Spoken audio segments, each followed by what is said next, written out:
All right, and I am live. I have just been here hanging out with some people in the chat room and talking. I was supposed to have a couple of patrons on from Patreon, but neither one of them are around, which is totally fine. They may or may not show up. If they don't, we'll just hang out here together and talk. If they do, I'll let you get to know them. If you're interested in appearing on these live streams, you can head on over to Patreon. The link is in the description of this video, and you can come join up and come join me on some of these live streams.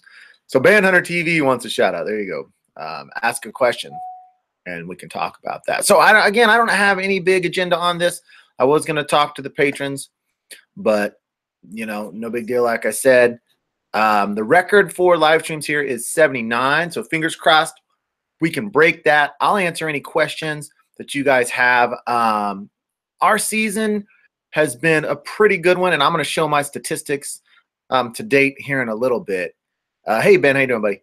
And I'm going to show my stats here after a while on this live stream at some point in time and just kind of talk. We are having a much better season this year than we did the last two. So we've had a really bad season. 2 years ago, first season of FDH, we had a rough season. The second season of FDH, we had the worst season of our careers. And then this year has been kind of back to normal, actually a little bit better than normal.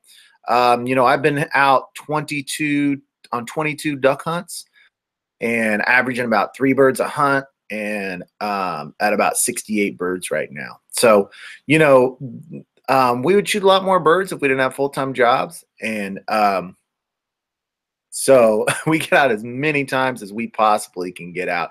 I can get out typically about 25 to 28 times a year. I'm on course this year to hunt 29 times. So that's about as many times as I can possibly get out. I wish I could get out more. So, I mean, with my 25 to 28 hunts, if I can end around the 70 to 80 duck mark, that's really good for us and where we hunt and everything. So the season's going really, really well. We had a pretty nice teal season with some good hunts there. And then when season opened, it got really, really hot and did really, really well from October and November. We were absolutely on fire. Averaged about 5.5 ducks a hunt in November on about 6 or 7 hunts. We did really, really well. Then the beginning of December, we hit kind of a cold streak, and I went 5 hunts where I only shot. Hey, Mason, welcome, buddy. Sorry I'm late. That's all right, no problem. So I hit kind of a cold streak there right at the beginning of December, and 4 hunts, only shot 5 ducks. And then the last hunt, the video that's coming up on Thursday, I really, really liked the video. And Golden and Fumbles and I went out and we shot 7 drakes, 3 green wings, and a spoonie, which, we weren't shooting limits, but it's really stale around here right now. Where it is, most people aren't really doing very well around here that I've talked to right now. So for us to get out and shoot 7 drakes, and actually we had to leave because I had to go get a new truck. Had we not left at 12, I think we were on our way to a limit. Fumbles was pretty much just doing filming. So Golden had five, I had 4, and my dad had 1. So we were really, I think, on our way to a limit because we picked up at 12:15 and the action was actually increasing. So had we not had to stop early, I think we probably would have limited on Saturday. So it was, and I had no idea what to expect. It was a fun hunt. That video is coming up on Thursday. So Mason, why don't you give a little rundown of yours? You just popped in, but Mason is a patron over at Patreon. If you guys want to come over and check out what we've got on Patreon, get to know Mason and myself a little bit more, and even maybe appear on some of these live streams, the link to Patreon's in the description of this video, and you can go over and check out what we've got. So I haven't talked to you, Mason, for a while. I haven't talked to you even since your opener, I don't think. So give a rundown on how your season's been going. In a nutshell, pretty terrible. We had really high hopes for opening day, lots of birds in the area. But then it turned out there were so many people in that one area opening day. We got there probably about 6. Between 6 and shooting light, I bet there were hundreds of boats that poured in. And they were just running up ducks all night long. And so pretty much everyone I've talked to in that area, everyone I've talked to in that area had the same kind of opener. As far as hunting from then, let me pop these headphones in real quick, sorry. As far as after that, we've gone a couple times, and it's just been slow. One time we had a pretty good hunt, left my camera. So that's how this season's gone. But we have we have an Arkansas trip coming up later this week. I had high hopes for that, but all the reports I'm hearing is it's pretty terrible up that way too. They're having a real bad problem with water right now. So they're having a big issue with holding birds. So, I mean, you can't really control the weather. We had it booked, a couple months out. So when are you going? We're leaving Thursday, and we're going to hunt Friday and Saturday. Well, you're hitting the cold front perfect, pretty much. Maybe a little day or too early, but pretty much. Early. So I just looked at the weather. There's a 100% chance of rain Friday. So it's supposed to pour rain all day Friday. The low Thursday night up there is like 50. And then really the cold front's hitting hard there after we get there. Saturday night's supposed to be cold, Sunday night. Friday night's not supposed to be cold because for us it hits Friday. So yeah, Friday night the low's like 36. So it's better. If it could push up a day, it'd be about perfect. But it looks like we're gonna catch the front end of it. But who knows? I mean, we're gonna go and have a good time regardless. But yeah, we'll see. Yeah, we're excited about that. When you plan trips, it's really, really hard because if you actually have a life that you can't just hunt whenever you want, you have to set a date. And that is a really, really hard way to hunt ducks, is to set a date and go. I know we did that when we hunted on the Missouri River up on the Nebraska, South Dakota borders. You just set a date and you have to go. And that's just, to be really successful, that's not really the way to do it. But you don't really have a choice. Yeah, no, absolutely not. And we got to get a good group of guys coming up. We're all meeting up there. So, I mean, there's nothing we can do about it. But we're going to make the best of it. Have a good time regardless. Hopefully. Flooded timber or what kind of rice fields or what are you doing? Soybean field or flooded timber. So the way it works, the guy we hooked up with, depending where the birds are, that's where we'll put us. So could be either or, but right now he said his fields aren't just holding anything. The only ducks they're killing are in their timber, and their timber holes are super low right now because of the rain. So all this rain may help us, but we'll see. Hope so. We've got a trip planned. My dad and I, we're leaving the 27th of December, hunting the 28th and 29th, and coming back the 30th up on the Platte River in Nebraska. And the temperatures those days up there are going to be like, lows of 5 degrees, high of 5. But this guy contacted me. He's got on his property, they have blinds and they're all heated and everything because the doctors told my dad he can't even hunt. It's going to be 22 Saturday morning. And he won't even go out for that. He sets his limit at about 26 or so because of his heart. Yeah. I'm a little concerned about it because even with a heated blind, if it's 5 degrees, it's still cold. So I'm a little concerned about him on it. So we'll see. I don't know. We'll see. But I'm super pumped to go up there. They've got blinds in the fields and blinds on the river. So we're going to go up there and stay with this guy, and hopefully, kind of like with you, we're going to have a good time regardless. Yeah. It's going to be a new environment, new place. I'm getting to go with just my dad up to Nebraska, which Nebraska trips have been a huge part of our lives ever since I was in high school. So I'm really pumped about it. Yeah, it sounds like a good time. Yeah, we're the same. We're going to kind of get everybody back together because we all live separate places now. So we're kind of all meeting up there. There's actually going to be 6 of us total, and because that's how much you rent the lease, and that's how many people you can bring. So bringing my 2 brothers and then some of the friends we hunt with. So it'll be a good time. Nice. And if you're just jumping on here, we're at 52. The record's 79. I didn't put this on Instagram or anything, so maybe that's why we had 79 last time. I'm hoping we hit 80 viewers. That'd be super cool. But this is Mason Sikes, and his YouTube channel is Double S Outdoors. I've got the link to that in the description. Okay. Well, I'm not doing that now. My wife is like, you could do this live on Instagram right now, but I'm not really set up to do that. She's kind of my social media coach. My wife is. I wish I could get her a little more involved in it, but I don't care if you want to. Right here. She's trying to get me to broadcast this on my phone through Instagram too, which I actually did an Instagram live stream one time.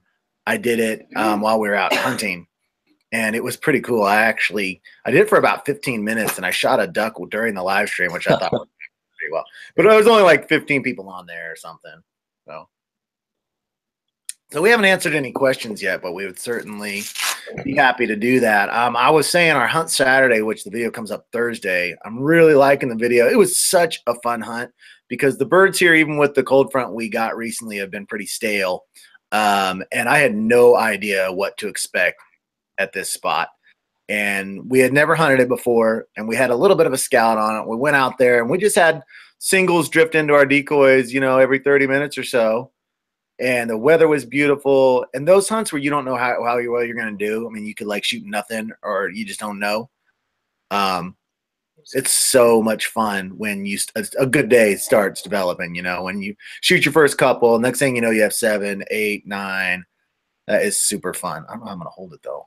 You're going to hold this whole time? No, just for a little while. All right. So it looks like we're live on Instagram now too.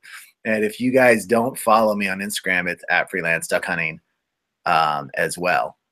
So let's go ahead and get some questions up here. I see a lot of people saying that their season's almost over. When's your season go till? Mine's to the end of January. So we still got a good month. Yeah. Which is good. And you guys don't ever deal with freeze ups, do you? No. If it's frozen down here, that means we're going to have some good hunting. If it gets that cold where it's something freezing down here, yeah, we're on fire.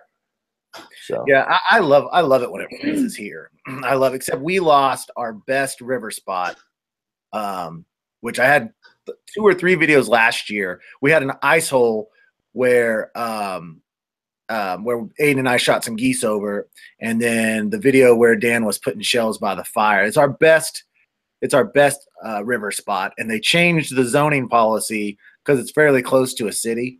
They changed the zoning policy on that place, and we can't hunt it anymore. And it's like that place produces every single year, every year, and all of a sudden, no more for us ever. So we're pretty bummed out about that. But it's supposed to get real cold, and it'll get good, hopefully. We're saying stuff to you on it. So I appreciate you guys are here on Instagram. That's kind of cool. I've never done a double live stream before. I'll try to, we still haven't gotten any questions. So someone was asking what I do. I am an elementary school teacher, which limits the amount of times that I can hunt. So if I get out 30 times, if I get out 30 times in a year, that's a lot. Those of you that are on Instagram, if you don't follow me on YouTube, come on over. It's Freelance Duck Hunting. If you're not a subscriber, come on over and check out what we've got over here. We can see the rest of the live after we shut this down. Why don't you just talk? Okay. Because you're like coaching me. So go ahead. You talk to the Instagram. She's whispering in my ear like what I'm supposed to say. I just want all of you people on Instagram to go over to YouTube and watch the rest of this live stream because I don't want to hold the phone for this whole entire time for him. So we're just trying to get you guys to go over there to YouTube. You need one of those screens that she can just type the little, and you can read the. I know. What are those things called for like the news reporters? Yeah, we're not that techie. Yeah, not even techie.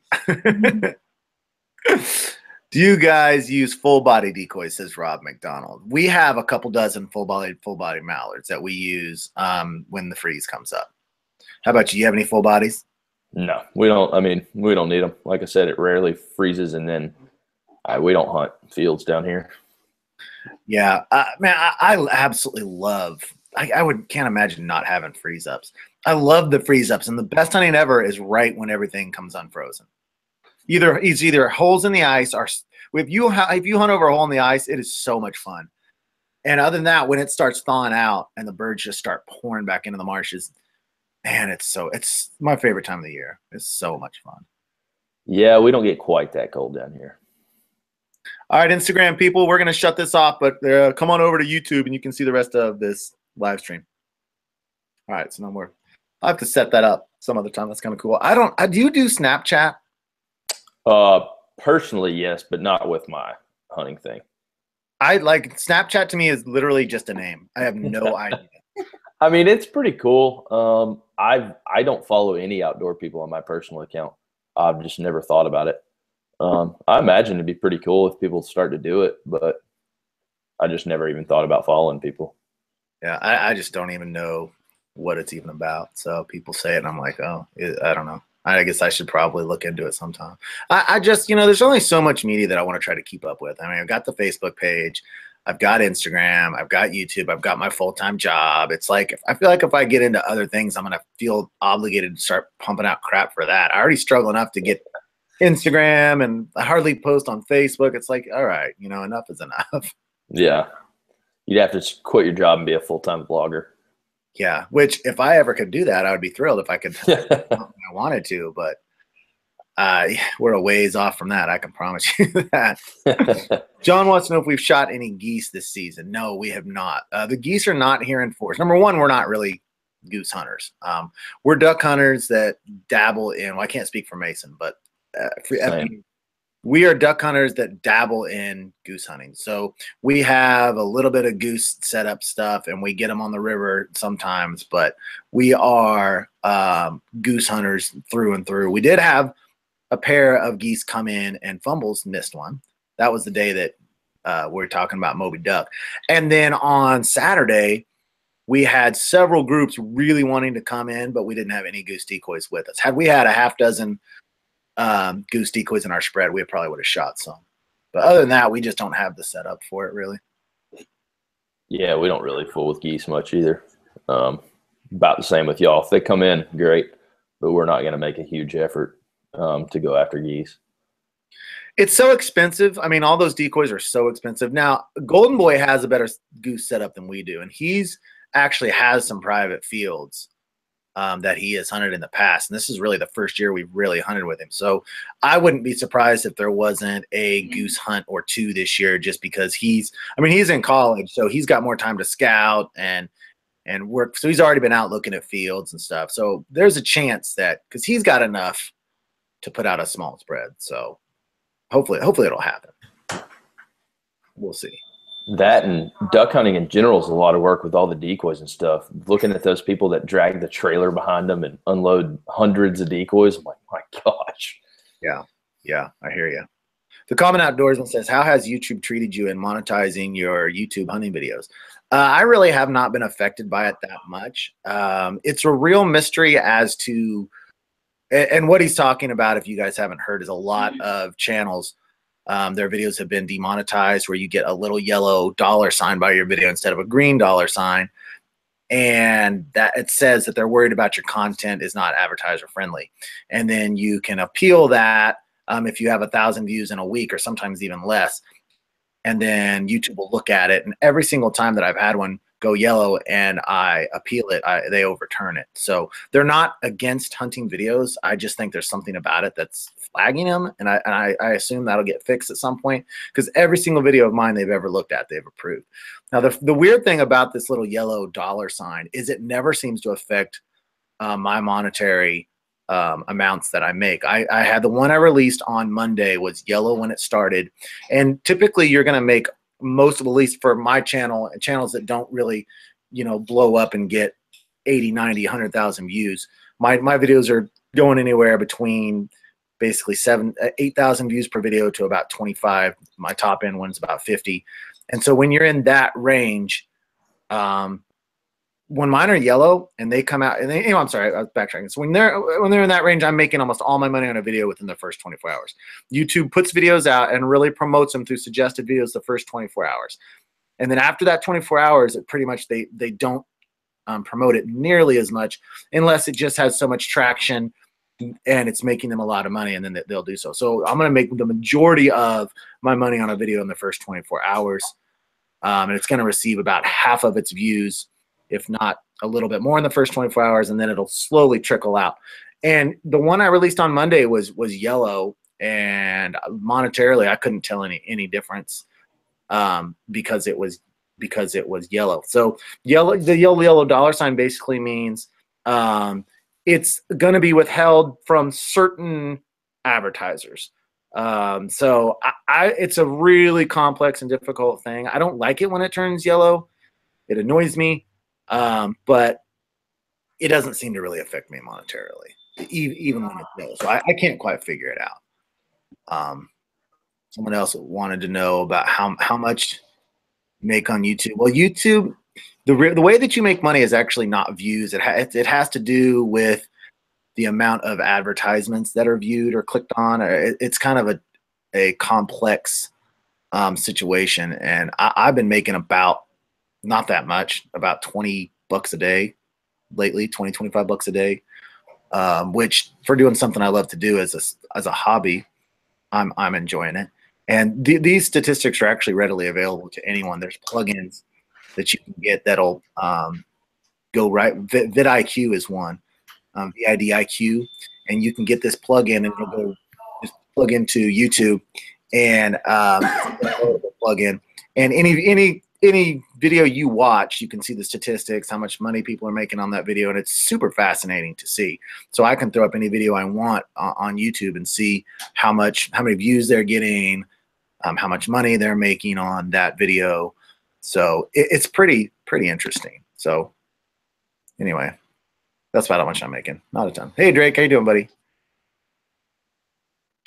Garrett M, how many views do you get a day? It depends on, I don't know if this is interesting to everyone, but it depends on when I've released a video. So right now is the hottest time of the year, November and December. September's really good. October, it kind of dies a little bit, picks up in November, and November and December are really, you get a lot of views. So right now, when at the best, I'm getting about 7,500 views a day. And when it drops down, I'm getting about 4,000 views a day, just depending on when videos are released. I've been able to get a couple videos out, a couple hunt videos out a week. So I'd say between Monday and Friday, I'm getting about 7,000, 7,500 views a day. And then on Saturday and Sunday, it dips down to about 3,500. John wants to know about bands. We haven't shot a band for about 5 years. So in fact, I've been saying we're due. We are due. What is your favorite video that you've made? It says Jennifer, but that's not actually Jennifer. We were talking. The favorite video that I have made is actually not a duck hunting video. It's an off-season video, and gosh, I can't remember the name of it. It's the survival video where Dan, Aiden, this other guy, and myself go on the Kansas River, and we don't take any food with us. And we have, I think we did 2 nights, and we tried to just go with no food. That is my favorite video that I've ever made, I think, by far. And if you guys have a favorite video that you've seen on mine, I would love to see what your opinions are. My favorite duck hunting video that I've ever made is probably the video last year when we were on the river, where we had a good mallard shoot and Dan was putting his shotgun shells by the flame. I love that video. That's kind of the first time that the kind of video that I want to make, which is shows a lot of our personality, shows a lot about us, but at the same time, we have really good quality kill shots in the video. I felt like that was the first video that it all came together, where it had a lot of good content, a lot of good conversation, and then also really solid kill shots in there as well. The one you get your dad to eat the dog food, I laughed out loud for. Yeah. What's so funny about that is Jeff's Corn's laughing that. It just kills me. I couldn't. Oh my gosh, that's hilarious. But that lacked any kind of duck action. Yeah, it did. What I look for is like something like that mixed in with good ducks. You know, that's like the ideal hunt. Yeah, for sure. For me is that, because I mean, we put out some videos this year that we've shot our limits, but all it's been is quick videos of us shooting our limits because there was just not much happening. And those are fine, but it's like that perfect combination of you know, Fumble's doing something or Dan doing something, just great conversation. Like, I love the video this year where my dad and I are talking about the ravioli and my wife catching me using the toothbrush, my kid's toothbrush. Those kind of videos where it's like a perfect combination are the ones that I really, really, really like, because I was talking to Fumbles about this, is that I feel like the thing that's different about our videos that I'm not sure anyone outside of maybe Bob and Nay are doing is that when we started making our videos, I wasn't even trying to get kill shots. It was strictly just us and video and filming us. And then the kill shots, getting the kill shots were completely secondary. And so once people started watching, that was kind of the philosophy to begin with. So season 1, there's hardly any kill shots, period, because we were not really focused on doing that. And so, excuse me. And so once I started getting followers, then getting the kill shots, complementing what we were already doing was really important to me. And I feel like everyone else that I've seen, it's like their primary goal is the kill shot. And that's all they're centered and focused on. And then if they get anything outside of that, it trickles in and it's kind of a bonus. So we kind of, our philosophy is kind of inside out from what everyone's doing just from the start, not really intentionally on my part for viewers, intentionally on my part because I wanted to log memories. And then I just fell into this YouTube thing. So I really do feel like that we're going about our videos completely from an opposite direction of everyone else. And I think that that's why no one else is getting conversations, and because stuff happens to all of us, but I just don't see people ever showing it on their videos. I mean, it's just, I don't see a lot of, like I said, other than Bob and Nay, and I know Iowa Plainsman Outdoors, he talks a lot, but I don't think that people are set up to actually capture conversation because they're using GoPros. And if they do have a camera, it's not on their neck, it's in their bag. So they've got to get it out, film for a little bit, put it away, get it out, film for a little bit, put it away. And when you have that style of filming, if a good conversation comes up, you're not even prepared to get it. You know, because I mean, most people are interested enough that they've got some good conversations within their group, but no one ever seems to really put them on there. You know what I mean? Yeah, absolutely. I mean, a lot of people, it's, and I know I've done one this way as well, but it's more of a highlight reel than a duck hunt. Mm-hmm. And everybody that duck hunts knows that every duck hunt's just not a highlight reel. It's just not how they go. Absolutely true. Yeah. And I think that my dad always says this is the thing that I love so much about duck hunting, and this is why I would never just want to have like a lease that's all we hunted, is it is such a crazy adventure. I mean, when you're getting on the water in the pitch black and 25 degrees in a boat and going off somewhere and doing all this stuff in the dark, and I mean, it's an adventure. And I think that I think all of us basically crave adventure. But in today's society, there's not much. You have to go out and forcibly make your adventure. That's why people like rock climbing and all that kind of stuff, because we're so far removed from any type of adventure that duck hunting provides that. And I want to film it. I want to film that side of it, that adventure side of it, more than I do ducks being killed. I want to show ducks being killed too, because I like seeing that. And I think it's an important part of it to capture all of your audience. But capturing that adventure side of it, I think, is really, really important. Yeah, I agree with the adventure, and then the work you put in. It's so much more rewarding when you put in a ton of work. Like you said, you're on the river in the pitch black at 25 degrees, going to a spot that you worked hard scouting to find. And then when everything pans out and you do kill ducks, it's just so much more rewarding. And that's, I think, why I enjoy public land so much. I mean, I know tons of people that have private leases and stuff that just murder ducks all day long. But what'd you do for that? You woke up 20 minutes before shooting light and walked out there. So yeah, that's kind of my perspective on it. And I like, you know, the idea with our lease was that we had that to give us a little bit of a break and just have something easier. But then we were going to hit it about 10 times out of 30. And I had some, I don't know, people keep asking me, I need to do an actual video. I need to get out to the lease and film out there and talk about this. But the lease just isn't holding ducks. And at this point, it's just an afterthought. We've scouted it. Fumbles was up there late October, a bunch of November, never saw birds. We've got a farmer up there that checks it about once a week, never fleshes birds when he goes in there. So I mean, if that farmer went in there and even fleshed 50 birds off there, we'd be up there hunting. But it just doesn't hold birds, and it's an absolute mystery to me as to why it wouldn't. It just hasn't. And I know the guys, at least at last year, it didn't hold ducks for them either, and we thought that was probably just weather related. But there's been thousands and thousands and thousands of birds in that area. I mean, that area where the lease is a mecca for waterfowl, and they just don't come to that little lease. I don't know, so we don't hunt it.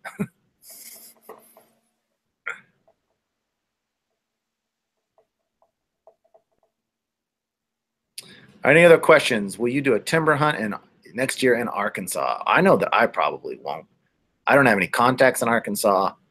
I don't have any prospects in Arkansas. We take about one trip a year, and it's typically within our state. We've got a couple places we like to go to in our state, and then we like to go up to the Missouri River up there on the Nebraska, South Dakota border. We've been up there once, but the problem with that place is you have to hit it. It's so weather dependent, that place up there. It's typically just kind of a mallard spot, and if you're not hitting it on the right weather, like we went up there in season 1, I love the hunts, but we were averaging like 2-3 ducks a hunt, and it's just, you know, it's a long ways to go up there and do that poorly. All right, well, I'm gonna give you then this question: are rivers or lakes better for duck hunting? Garrett M. That's very depending. I mean, you can have success in either.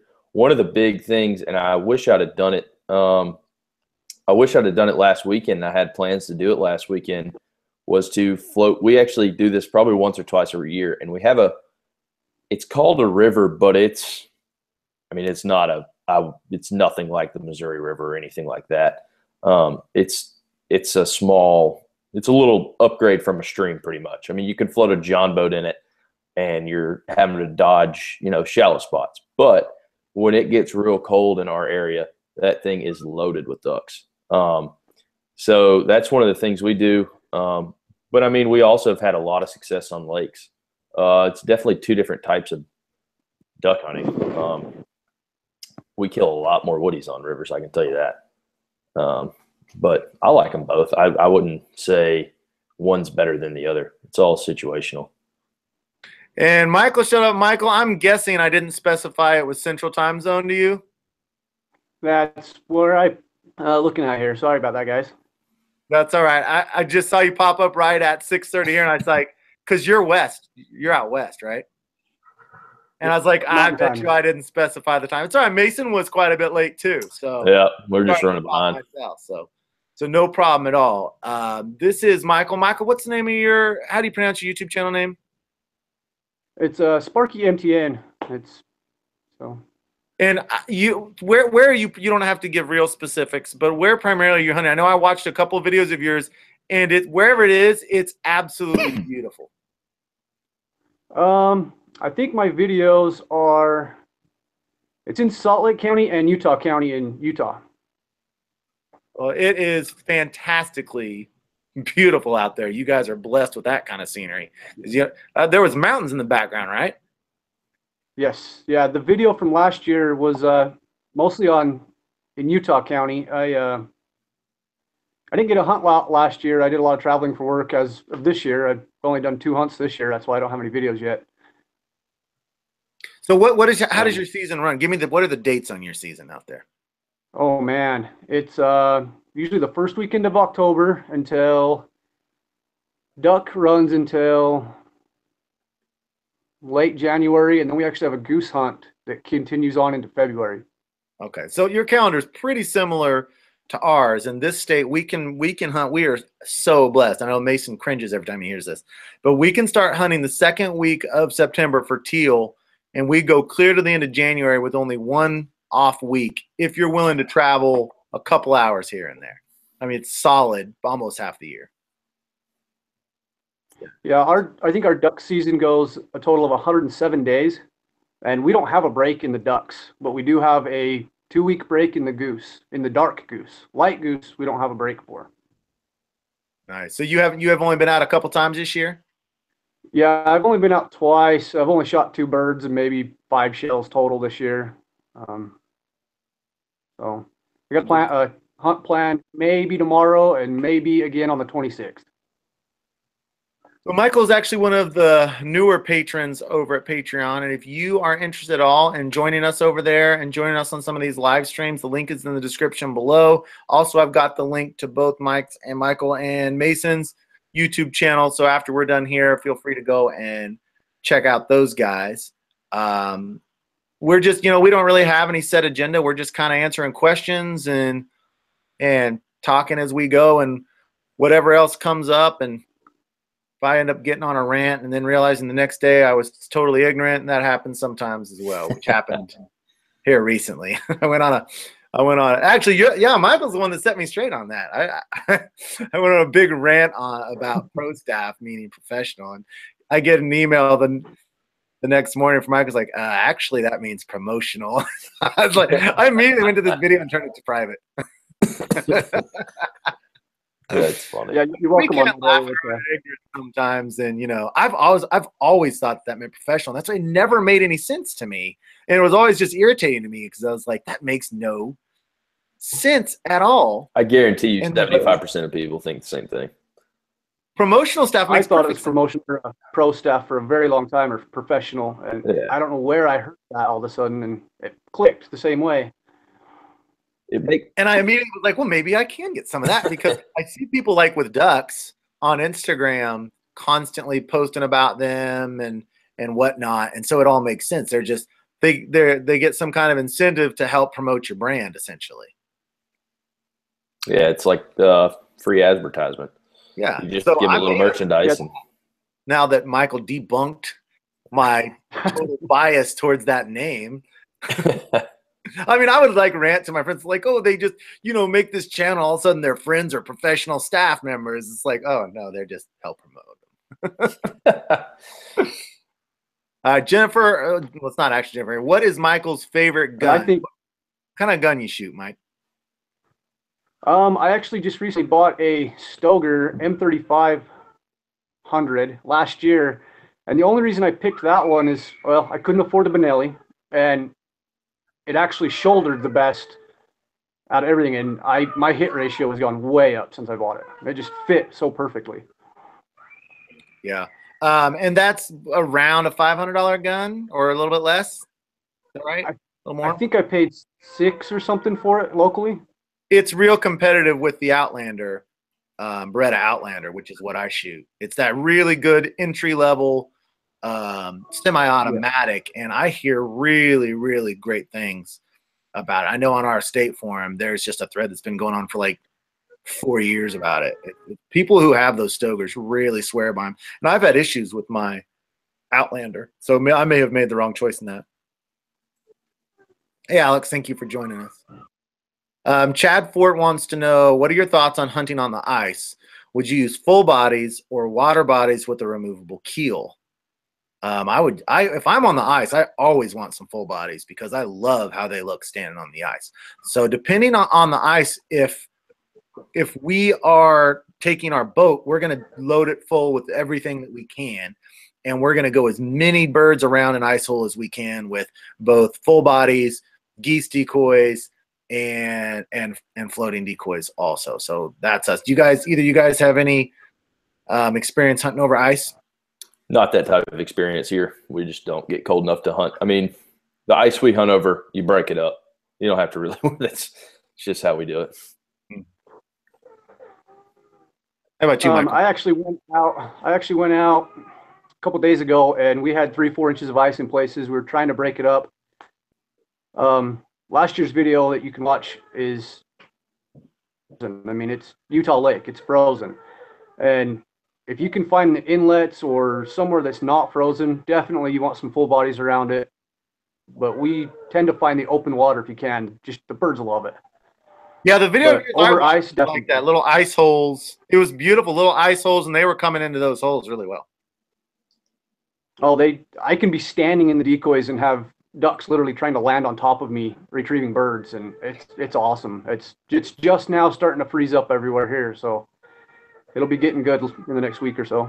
Yeah, that's my experience with ice too. When you get an ice hole, the ducks become really stupid really fast. And I don't know whether it's because they're just used to using it and they get confident in it or what. But a lot of times, once that ice forms and you get a hole, the amount of concealing you have to do goes down considerably. And it's so much fun. I don't know what it is about hunting over an ice hole. It's so much fun.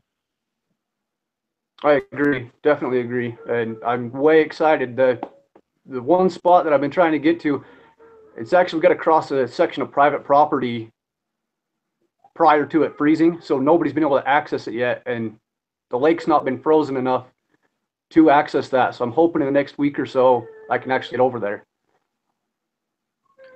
Alex wants to know how many geese we can kill here. We can kill 6. David wants to know if I deer hunt. No, I do not. I have never been on a deer hunt, although I will go on a pronghorn. Some people call them antelope, but they're actually pronghorn. I will go on a pronghorn hunt at some point in time because I know where they're at up in Nebraska, and I would love to do that, but I'm not a deer hunter. Either Mason, I know you deer hunt. Michael, do you deer hunt? Yes, definitely mule deer and elk. I'm a huge elk hunter. So nice. So yeah, anytime. We normally, like down here, we like to duck hunt in the morning and deer hunt in the evening. That would be our ideal day.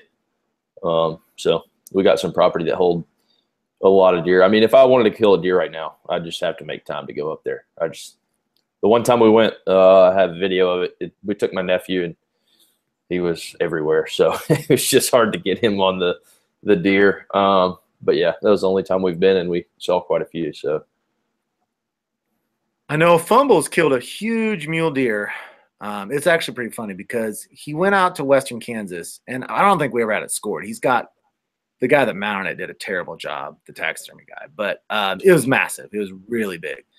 And he was kind of just rolling around with the farmer looking for deer, and they saw it, and he went and laid his rifle on top of the hood of the truck, that kind of thing, where, it's a great trophy, but not that much excitement in how he actually was able to take it down. The very next year, he's out hunting by himself, and he's laying on the ground, and he's looking through some grass, and he sees this deer, and he thinks it's a small doe, and he was basically just meat hunting, So he goes ahead and takes it, and when he gets up to it, it's way smaller than a doe. It's like barely didn't have spots on it. He looked up over his back and walked. So he goes from this like huge muley one year to Bambi the very next year. It happens. If you see a deer by itself and you don't get a clear look at it, it's tough to judge its size sometimes. But with that being said, you should always try to make sure it's not a fawn. Yeah, that's so funny. Specklebook Trout wants to know about how long it took Izzy to get good. Says my dog shows promise, but she tracks wounded. She doesn't fetch. At 1 year, if they're not wanting to fetch, then you need to get a real targeted plan with how to go ahead and do that. If they have no desire to retrieve, whether it be tennis balls or whatever, you're probably in some trouble. Dogs like Izzy wanted to retrieve little balls and stuff from the time I brought her home. So, I've had my first dog hunted at about 7 months, 8 months old. Izzy was, I'm not sure, just under a year old when I hunted her. So, if your dog at 1 is not showing any interest even in retrieving anything at all, you got some major worries, I would say, because that part of it is instinctual. For them to go after something is instinctual. For them to bring it back to you, that's what you have to teach them, and that is not instinctual for them. So if your dog likes going after something and you just can't get them to bring it back, I'd say, quite honestly, it's you not teaching them to do that properly, which that can be done through many books and videos and stuff. But if your dog doesn't even like to go after something, you're going to probably have some problems there. And Mason, I know how you want to. I don't know, Michael, if you have a dog or not. I'll let you talk about that in a second. But Mason, talk about your dog, because I know that that's been an issue with you. Yeah, so he is going to be 2 in January. And we took him last year some, but between last year and this year, he's come way, he's developed a ton. I force fetched him this summer. And another thing I would say is, like you said, if it's not retrieving, then yeah, you got some work to do. But I force fetched him after a year old, and he picked up like that. So I wouldn't get too discouraged if he's not perfect after a year. But he has done way better being steady, watching birds. He's not trying to run around and greet everybody the whole hunt. Because before he would just walk from person to person looking for attention and not really care about what we're doing.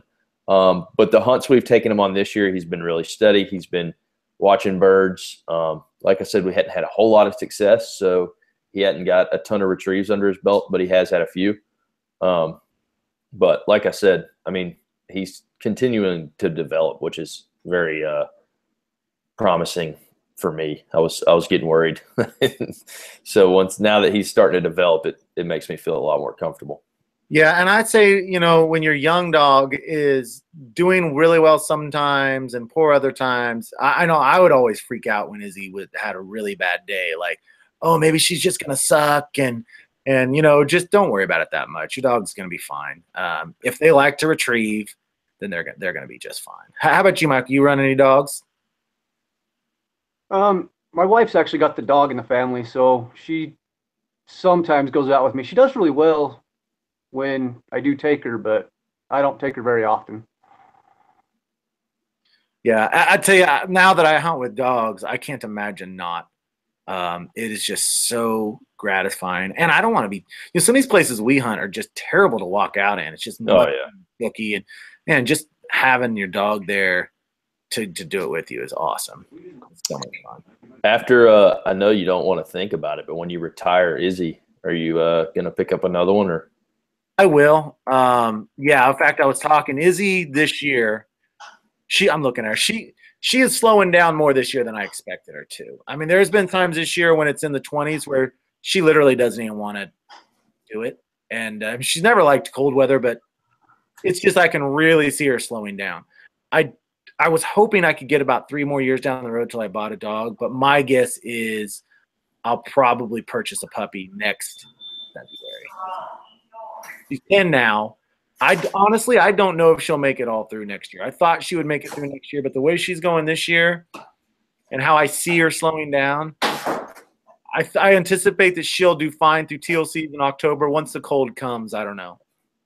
I don't know if she'll do it. But yeah, I'll probably pick one up. And honestly, I just right now, the thought of having a puppy and going through all that work lost me. It's like a kid. Yeah. So my dad wants definitely like a kid. First cold hunt on the river, and I think that this may have ruined her for cold weather. So her first year, she was just doing fantastic. But every place that we hunted was like real shallow, so she was running through.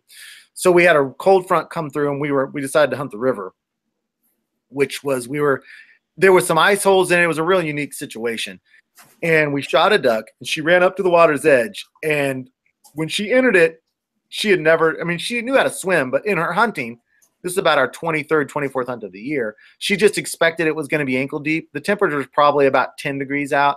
And when she ran into the water, she just went completely all the way under, totally took her off guard and shocked her. She crawled back out of the ice and basically was just done for the rest of the day. In fact, about an hour later, she ran down to the boat and just sat in the boat. It really traumatized her. So and she's never liked cold weather since then. And I don't know if there's like a correlation in her mind between that experience, because when she went clearing over her head in that cold water, you could see the terror on her face when she thought it was going to be more of that just running in, knee deep water. Yeah.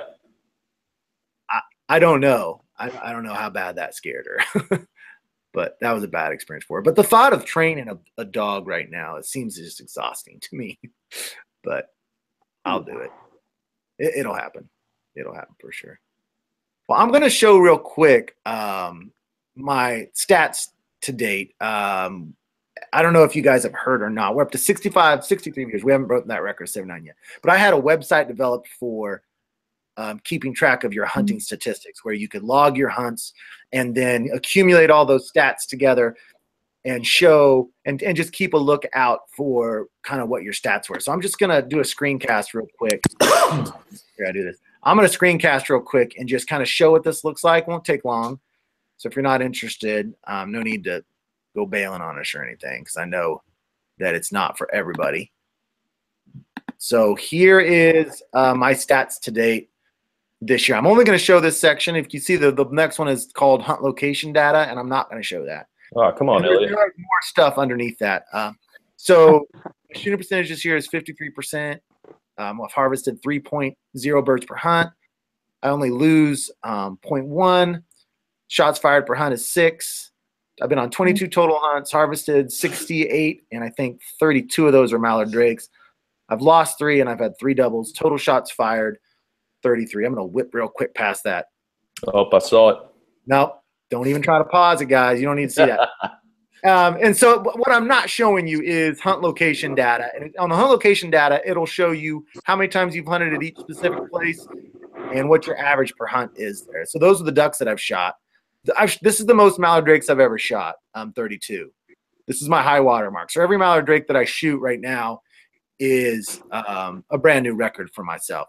And you can ignore this coot part. That was actually an accident, not on purpose. Yeah. So just ignore that.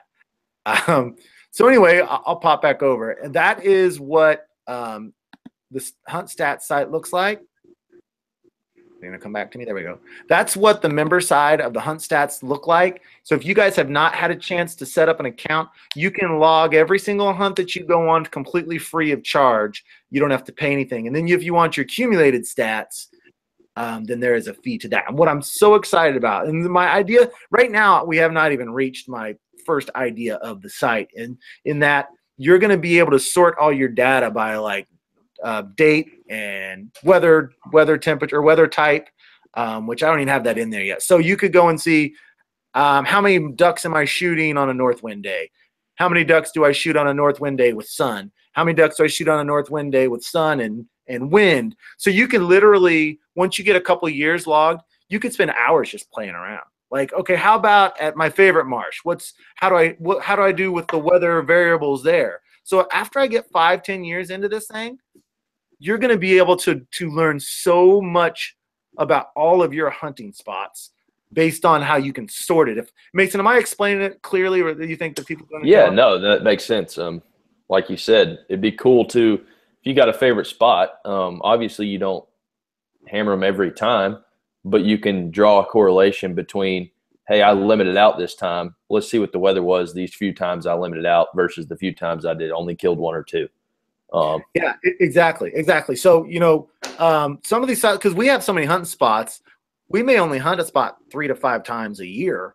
But after like 3 years, you have like 15 hunts in there. You can go and look and say, okay, at what specific conditions do I do well at this place? And it can be kind of a predictor to deciding where you're going to go. Because honestly, people really complain and gripe in this state about the lack of public hunting. But I can tell you, I feel like we have a plethora of places that we can choose from to go. I've never felt like we were cheated.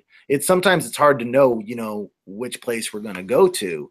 So I'm really pumped up about the site. So guys, if you have not had a chance to make an account over there yet, you can start off just with that free account and just log those hunt. And then once you get enough data in there that you want to see your shooting percentage and you want to see your bird per hunt average, those kind of things, then you can kick into that. It's only $4.99 a month. And I think we're going to have some specials for next. We got a lot planned. So I won't go on any more about that, but I'm really super excited. I've been daydreaming about having this site made just for myself way before I even started the YouTube channel, because we were keeping track of our stats on just spreadsheets. And so I've been daydreaming about having this made forever. And then once the YouTube channel started, I'm like, well, I'm sure other people would like this too. And now I have an avenue to share this with them and maybe possibly make a little money to support it on that side. So, man, I'm pumped about it. I'm pumped up. Michael, you ever keep track of bird counts and that kind of thing, or no? I started to this year a little bit, just on pad and paper. It seems like last year I tried to, and I ended up forgetting about it, or just I never did. Yeah. Well, this makes it so easy because this site there's no app, but you can log it on your phone. It works really, really well on the phone. Yeah, so I've looked at your website. I love it. Bam, bam, bam. You ought to go over there and set it up, because like just to set it and start logging is totally free. And in fact, that's how most people are using it, and that's fine. I figure people will use it for a while and then want to see those stats, but I just love it. I love it. So back to other questions. Any other questions out there that I've missed that you guys have seen? Michael's got one. Michael Billington. He's a patron too. Thank you so much, Michael, for being a Patreon. Elliot, will you get a female or a male? I've always had dogs, but I've always had, I don't know what. We always get females. We just always get females. I don't know. We just always do. My dad's always gotten females, so I've always gotten females. I've heard that males are more tenacious, and watching them hunt, they have a little vigor to them that females don't have. I don't know if that's true or not. Maybe Red Root can speak on that, but I always like getting females. I don't know. What do you think, Mason? I have a male. I have no problem with it. But like we've had this conversation before, people have different opinions on all kinds of things with labs, color, gender. I mean, I've never had a problem. So yeah, I really enjoyed that conversation. I went back and watched that we had last time you were on about the colors. I found that to be really interesting conversation. Yeah, it definitely is. And I don't know, not to get back into it, but everybody has their 2 cents about it. And I think everybody has different experiences with them. So with that being said, are you going to go with another same color? Or are you going to switch it up? Or same color. I've always loved Izzy is the dog I always dreamed of having. Yeah. The color, what I will go for is a darker color yellow. I mean, she's like reflectant white. And see, I wonder if you'd have had a different experience with Izzy. Maybe not as satisfied. I mean, Izzy seems like the perfect dog. Maybe she wasn't as, great of a hunting dog. I wonder if that would have changed your opinion. Because, I mean, that's kind of seems to be one of the big determining factors is kind of what you've dealt with. Yeah, but I'm never one to, if anything, I jump to conclusions way too late. You'd like a shout out, guys. I'll tell you, I have never, ever had a super chat donation. So throw a buck in there. I want to know that it actually works, and I will certainly give you a shout out. Never had a super chat donation. So you put go ahead and try. My wife's going to try. I'm going to shout out my wife is what's going to happen. Ooh, Moby Duck. Have you seen Moby anymore? Just got on here. Didn't know if you've touched on that. Moby Duck, if you guys don't know, is a white-winged mallard drake that we saw in 2 different hunts. And the first hunt, he landed right in our decoys and sat there for a while, but we had already shot our limit. The second time, I had limited out and Fumbles was there, and Moby circled us a couple times and never came in. We have not seen Moby again. Have y'all been back to that spot many times since then? We have. Saturday. Just the first time we went back there. Well, Aiden went back there once, and then we went back on Saturday. And we were looking for him. Moby's probably dead. Mounted on somebody's wall. Yeah, because you get a whole flock coming, you're going to go for the white-winged one. Yeah. Michael, have you ever seen any weird duck hybrids or anything like that at all?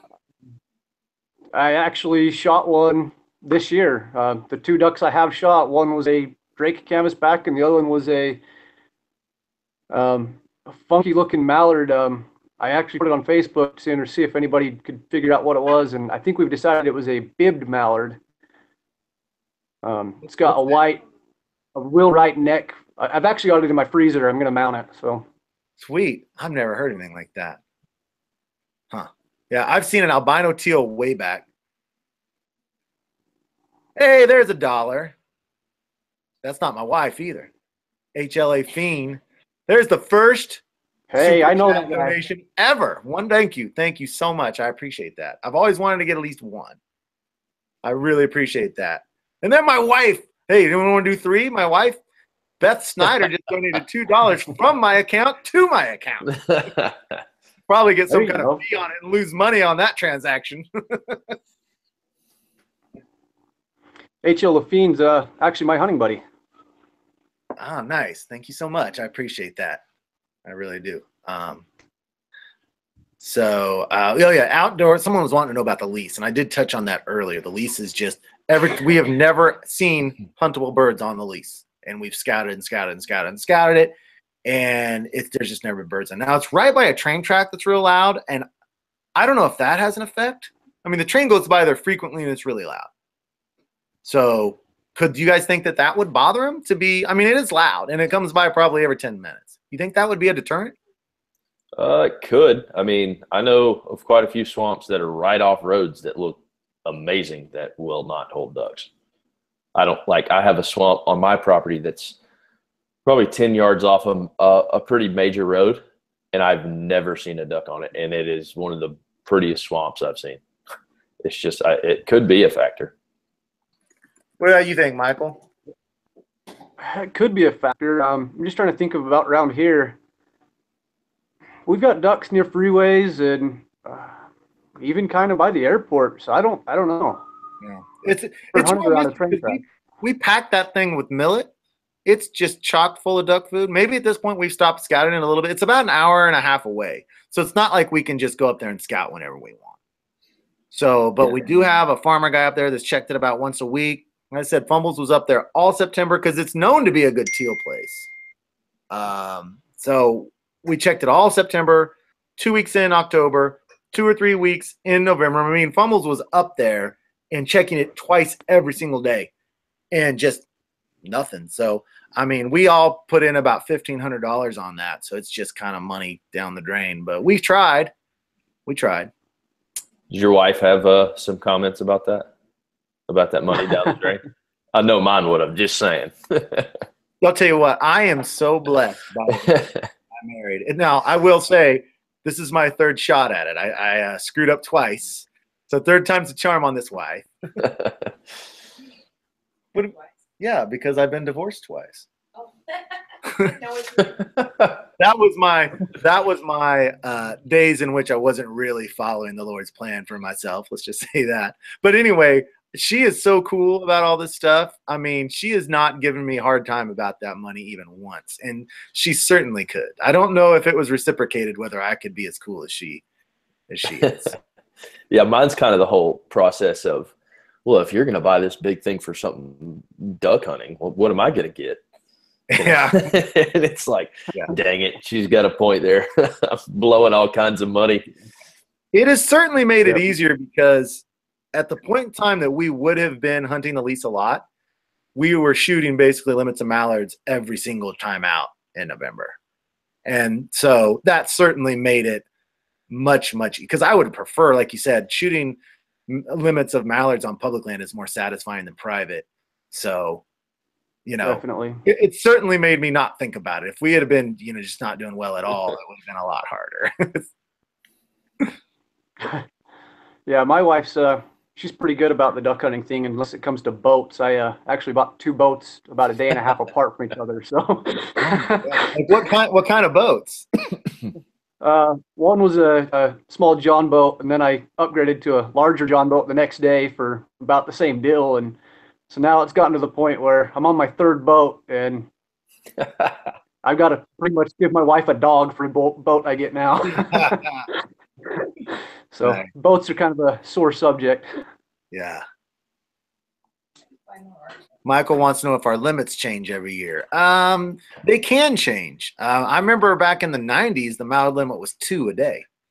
And at that same time, you couldn't even shoot canvas back at all. And now we're up to 6. Well, 6 mallards, 5 mallards, 6 total ducks. Spoon River Outdoors, thank you so much. I really appreciate the donation of $2. We're on a roll now. So thank you so much. Really, really appreciate that $2. So now at least I know it works. I've been wondering if it worked. But I don't remember what we're talking about now. Wives. And wives. And spending money. Yeah, wives and spending money. Yeah, I don't know if you guys have seen. I've got 2 videos now out about wives. The first one is my mom and me talking about rules to keeping your wife happy, and then all of the guys in FDH and their wives did a contest to see which wife scored their husband the best as far as following the rules that I've set up for husbands, and Dan just got crushed. It's definitely worth watching because I'll tell you, Dan and his wife's interaction in person on that show, it got a little bit uncomfortable. Let's just say that. So people keep asking about what kind of decoys. Redneck King, what kind of decoys do you guys like? I'll start on this one. This year we have switched over to flock decoys. So a few years back, I tried to actually flock my own, and it just didn't work because I didn't have a way to properly take care of them, because you got a baby flocked head decoys.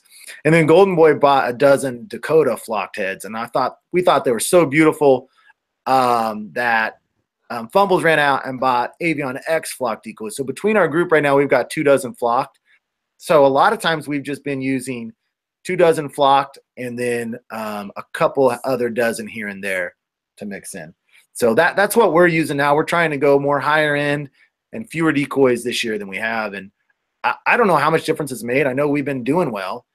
I know when we were really shooting our mallard limits, Golden Boy had been bringing his flocked, and we'd been shooting a limit. He didn't come out, and we used non-flock, and we shot a limit there at the same place. I think it's just like anything else. If you're in the right spot, I mean, Marsh Rat Outdoors has been using black spray painted water bottles. So, if you're in the right spot, that's the most important thing. What about you guys? Yeah. You can go ahead, Michael. Go ahead.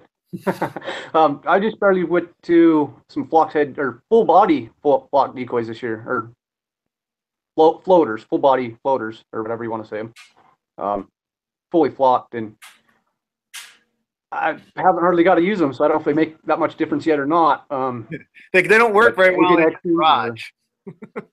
Yeah, I know, they don't definitely work very well in the garage. So they look very, very beautiful. I mean, I like them. They look really well. I went with the green headgear just because of the deal I got on them, but they're amazing looking. Other than that, I just run the Avian X's.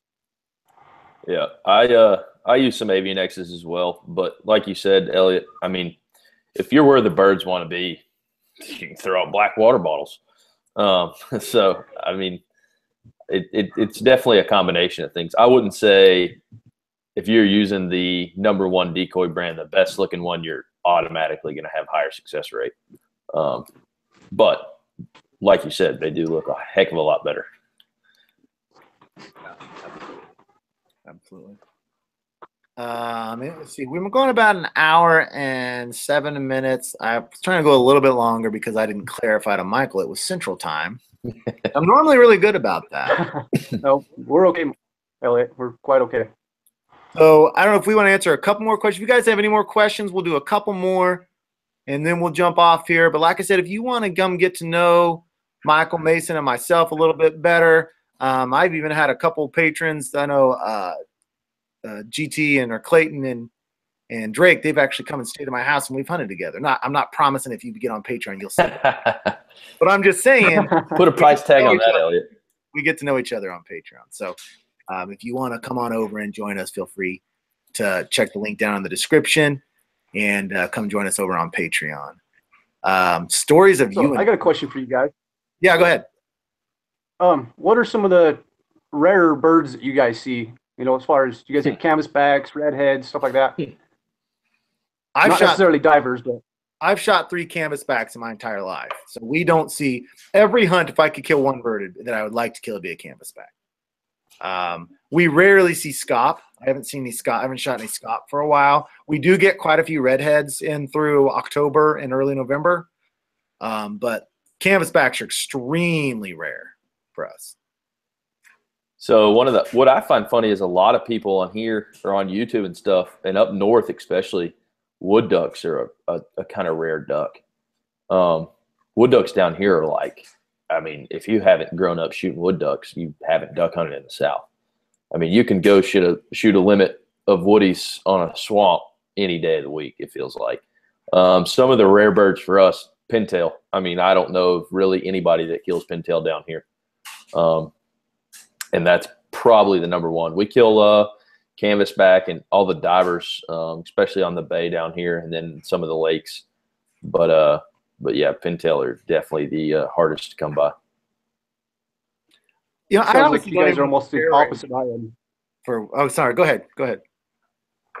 No, you're right. I was just gonna say you guys are about the opposite I am. We see pintails like crazy, mallards, wood ducks are definitely one of the top of my list. They're rare around here. But canvasbacks, redheads, pintails, I could shoot them all day long.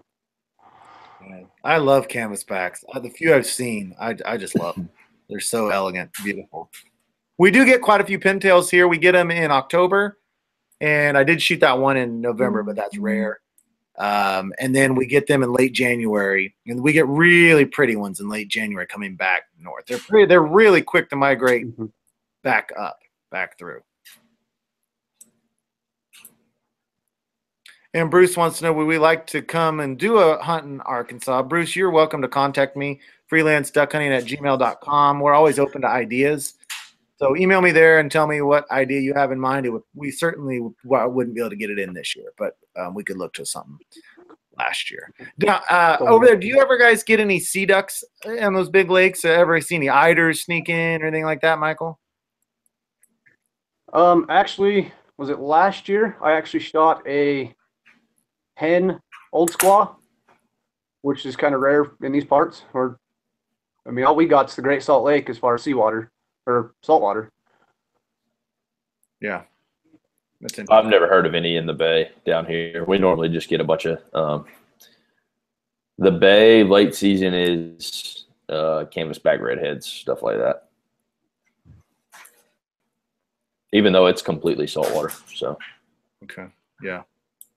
You get a lot of widgeon there in Utah? Yes. We shot a lot of widgeon last year.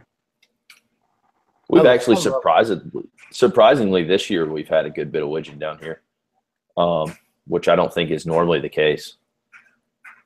We shot a lot more pintails this year and more widgeon than we shot more of everything this year than the last couple. But specifically widgeon and pintail, we really saw a bunch of them this year compared to last. I didn't even shoot one last year, and I think I've shot 5 pintails this year, which is way above long-term averages for myself.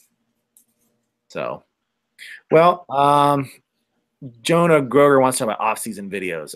I'd have a big lineup of off-season videos. In fact, if you go to Freelance Duck Hunting channel and look under the playlist, there's off-season videos in there, and there's one that says Can Dan Do It. I really tried to focus on the Can Dan Do It episodes last year. That's one of my other very favorite videos ever is Can Dan Float the Missouri River, where we took Dan on a sandbar and gave him as much time as he needed to hand build himself a raft, and he had to float like 3 or 4 miles down the river back to the parking lot. I love that video. So we have a substantial off-season lineup of videos. They just don't get that many views.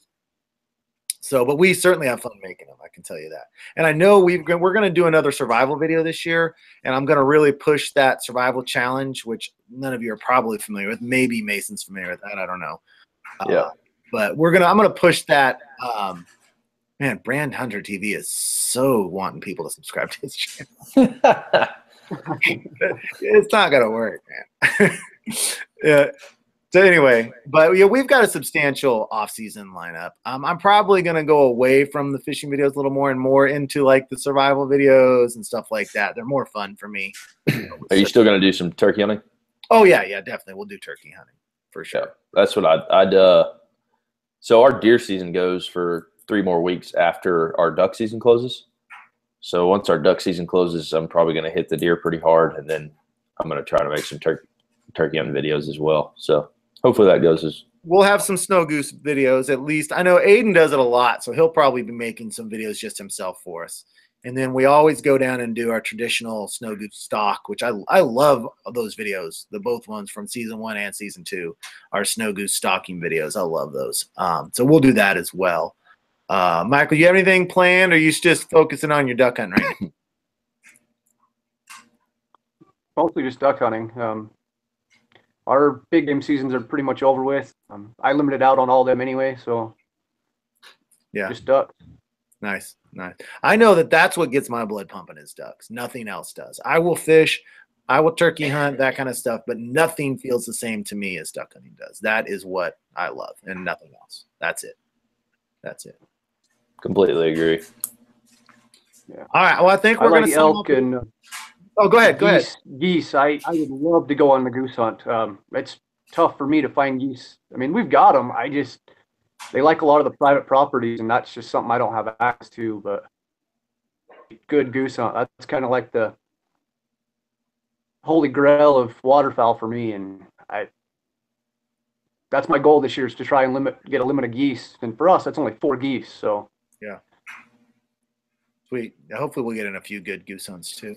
So I don't know when the next live stream is going to be. don't have anything set up or anything, but we'll figure it out. I really appreciate all of you guys joining us here. Remember to go down to the description and check out Mason and Michael's YouTube channels. And don't forget coming over and checking us out on Patreon and also the Stats website. So that's all for today, guys. Feel free to hang around in the chat room and keep talking if you want. No reason to take off if you're having a good time. So I'll see you next time. And don't forget our video that's coming out on Thursday. I'm real excited about that one. I'm really liking that video. So Jennifer Shaw wants a shout out, even though it's not really Jennifer Shaw. It's some other guy. But okay.